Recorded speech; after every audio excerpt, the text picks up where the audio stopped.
Hey everybody, I just wanted to tell you about a patient I had this week. Had this 6'8" gentleman who used to play basketball. I think he played overseas. He's actually visiting from out of town, from New Jersey.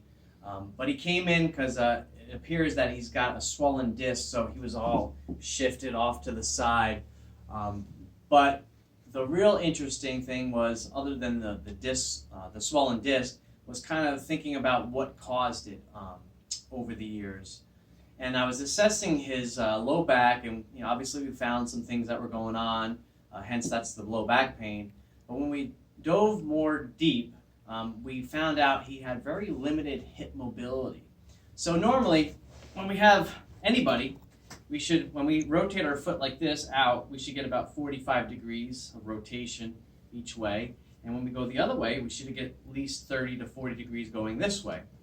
Well, the gentleman had limited, I think, internal on the one leg and very limited external on the opposing leg.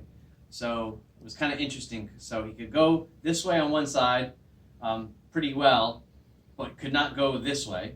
And on the other side, he went really well out, but couldn't go in.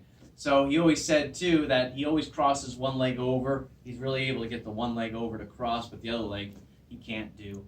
Now, also what's interesting is that he likes to run. He's 6'8", I think 240 pounds, and he'll run about 3 to 5 miles at a time, 3 to 4 days a week.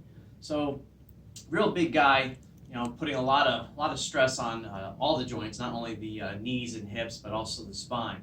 So if you can imagine, you're going to go run 3, 4, 5 miles, and every time I'm running, I'm always on one foot at any given time, right, for a split second.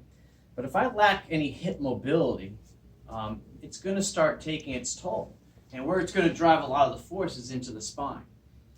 So it's very important. We need very mobile hips, okay? So that if the hips are not mobile, what's going to happen is the spine, the low back, is going to start to become unstable. And actually, your low back needs to be a very stable joint. If you think about what we do with our low back, if we're going to, we call it hip hinging. We kind of have a soft knee and we send our butt to the back wall, whatever wall that is, and we hinge to pick up things. We might do a half lunge to pick up things, but my low back is very stable. If you notice, what has to move is my hips.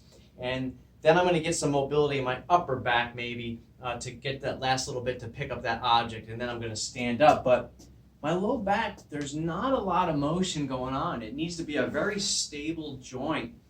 And if we're lacking hip mobility, which is a very mobile joint, what's going to compensate is the low back. It's going to start to become unstable, and we're going to get these disc injuries. We're going to get these facet joint injuries. We're going to get muscle spasms and nerve-type pain that ultimately will come out of these compensation patterns.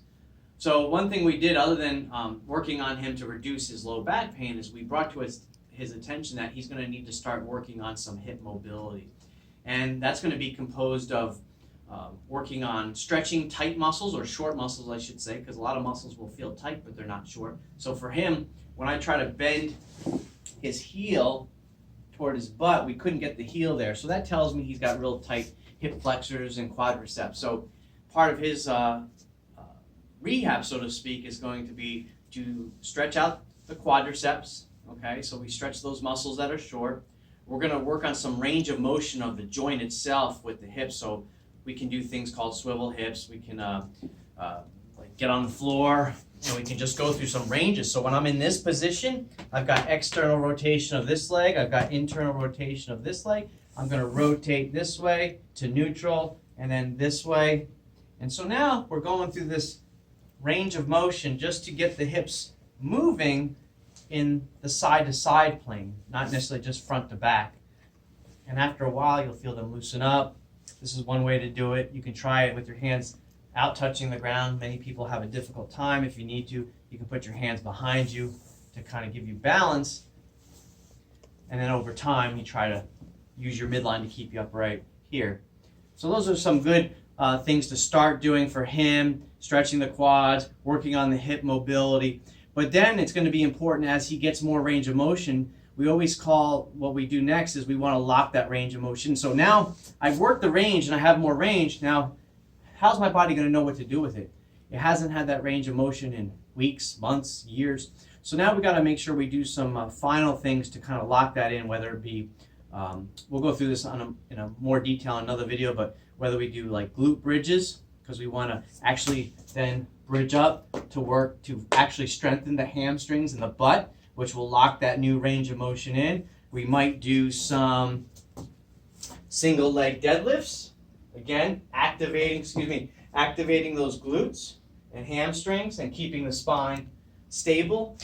We might do banded lateral walks. And this is finally going to kind of work the neurology, or work the wiring, so to speak, so that now your body knows what to do after you've done that stretching and that joint mobilizations on your own. So now the body can actually use it. So keep that in mind when you're dealing with low back issues. You can't just look at the low back. You got to look at the joint below, at least one joint below, one joint above. And I think I've talked about also the thoracic spine in the past being very restricted, very tight.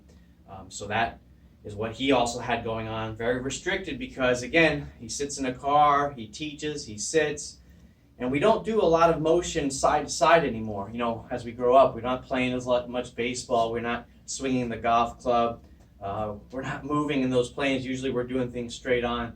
So you got to also look into that thoracic spine and what might be contributing to ultimately your low back condition.